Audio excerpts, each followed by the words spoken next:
Ошибаетесь, на каким? Области. Как самочувствие? Ну, я лежу вот третий день. Поступила одышка была. А вот сегодня я уже прям хорошо двигаюсь, и дыхание легко поддается. Ал жағдайыңыз қалай? Жақсы. Жақсы. Қанша күн болды осында келгелі? Мен жатқалы да 6 күн болды. 6 күн. Бер қарадыңыз ба қалай қыз? Жақсы, evet, бәрі жақсы. Қыздар да жақсы қарайды міне жүрген. Тамақ жағынан қалай?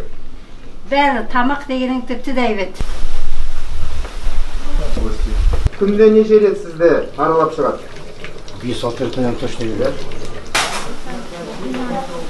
Побыстрее выздоравливайте и Спасибо. возвращайтесь к нормальной, счастливой жизни. Хорошо? Спасибо. Удачи вам. Инна Владимировна, давайте. Это ваша кафедра? Лечение, сатурация пока вот на спине низкая, на живот поворачиваем, увеличивается. В течение суток оцениваем, смотрим газы крови, у нас стоит газовый анализатор. Наша главная задача, что пациенты, поступившие в стационар, они не ухудшили свое состояние и не ушли оттуда в реанимацию. Поэтому мы должны обеспечить их кислородным насыщением, повышением их сатурации, и чтобы какие-то сопутствующие болезни, они не ухудшили вот состояние, не сделали декомпенсацию состояния пациента.